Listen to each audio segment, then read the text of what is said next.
What up? This your boy, the Media Shadow, aka Poor Trigger Discipline.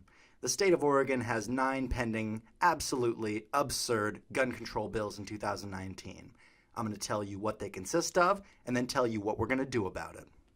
House Bill 2251 would make it illegal to sell firearms to anyone under the age of 21. It also extends background check delays 30 days.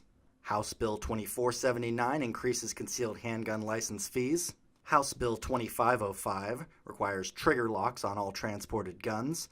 Your liability for gun violence is for 4 years for a stolen or lost gun.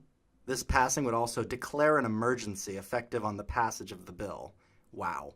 Remember that when the next time a liberal tells you Donald Trump is making a mountain out of a molehill with his declaration of the southern border emergency. Senate Bill 87 raises the age to purchase firearms or firearms components to 21. It allows gun dealers to impose any minimum age over 21 that they choose. Defines firearm components, among other things, as anything that enhances the shooting accuracy of a firearm. Senate Bill 817, mandatory lockup and Class C felony if minor gains possession of your firearm without your consent. Senate Bill 501, I already made a whole other video on this proposed bill. For the specifics, please check that video out. I'll put a link at the end of this video. But suffice to say that this is the single craziest proposal of the bunch. If passed, this would make Oregon the most restrictive gun control state in the United States.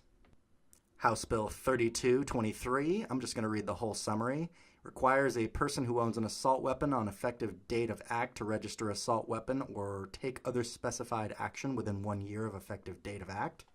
Punishes violation by a maximum of $2,000 fine or a maximum of 6 months imprisonment, $2,500 fine or both for the second and subsequent convictions.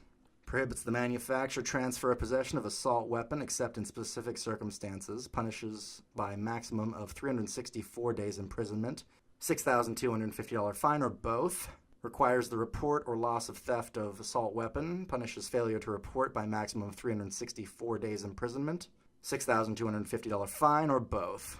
Provides that information in report may not be used in prosecution for possession or transfer of assault weapon. The passage of this bill would also declare an emergency. House Bill 2705 directs Department of State Police to establish voluntary firearm do not sell list. And lastly, House Bill 3265 bans standard capacity magazines. Possession of any magazine capable of holding more than 10 rounds will get you 6 months in jail. Use of standard capacity magazines will get you a year in jail and a $6,250 fine.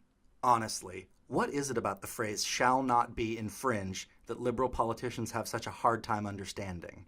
The staff of Radian Weapons has decided to make a stand with their fellow Oregonians. These bills are nothing short of draconian.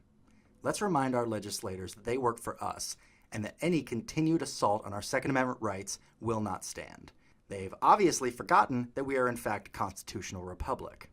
This is the time for anyone who cares about the Second Amendment to set aside their differences with each other and come together on behalf of our sacred American liberties. The organizers of the protest are asking that if you attend the event, you bring signs, and the only flag we see is the good old Stars and Stripes. Hatred of any kind, violence or destruction of public or private property is strictly forbidden. Don't be an asshole. This protest will take place Saturday at the Capitol Building steps in Salem, Oregon on March 23rd from noon to 5 p.m. I'm going to be there. Will you? Who knows what evil lurks in the hearts of men?